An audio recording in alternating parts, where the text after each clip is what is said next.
আসসালামু আলাইকুম। আজকে আমি একটা প্রশ্ন নিয়ে আলোচনা করবো আপনার সাথে। সেটা হলো, আমাকে কমনলি করা হয় যে আমার হাজবেন্ড তো হার্ট অ্যাটাক হয়ে গেল, এত বড় ঘটনা ঘটে গেল, আমার বাবা তো মারা গেলেন, আমরা বুঝতেই পারলাম না। আপনারা যে বলেন যে হার্ট অ্যাটাক হলে বুকে ব্যথা হয় বা কোনো লক্ষণ দেখা দেয়, আমরা কোনো লক্ষণ বুঝতেই পারলাম না, এটা কেন হলো? তো এটার উত্তর এরকম, যাদের হার্ট অ্যাটাক হয় তাদের 15 থেকে 20 জন লোকের 100 জনের মধ্যে, অর্থাৎ 15 to 20% লোকে দেখা যায় কোনো ধরনের বুকে ব্যথা কিছু হয় না। রাতে ঘুমিয়ে আছে, সকালে আপনি বাবাকে ডাকছেন, উনি উঠছেন না, তখন দেখা গেল উনি ঘুমের মধ্যে মারা গেছে। অথবা একজন সুস্থ আছেন, তিনি কর্মজীবী, তিনি ইন্স্যুরেন্স করতে গেছেন, ইন্স্যুরেন্স করার সময় বললেন রুটিন টেস্ট আপনাকে একটা ইসিজি করতে হবে। ইসিজি করে দেখা গেল ডাক্তার বলল যে তোমার একটা হার্ট অ্যাটাক হয়ে গেছে, ইসিজি খারাপ আসছে।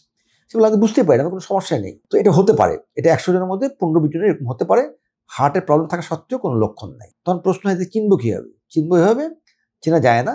কিন্তু যাদের বয়স 30-এর ঊর্ধ্বে অথবা যাদের হার্টের রোগ আছে ফ্যামিলিতে, এবং স্পেশালি যারা ডায়াবেটিস আছে, ডায়াবেটিস থাকলে ফ্যামিলিতে যদি বাবা মা কারো হার্টের রোগ থাকে, তাদেরকে অবশ্যই 30-এর ঊর্ধ্বে বছরে একবার করে চেক আপ করতে হবে। ডাক্তার কাছে যাবেন, চেক আপ করবেন, উনি একটা ইসিজি করবেন, একটা ইকো করবেন, হার্টের আল্ট্রাসাউন্ড, আর একটা ইটিটি করবেন, দড়িয়ে দড়িয়ে ইসিজি পরীক্ষা।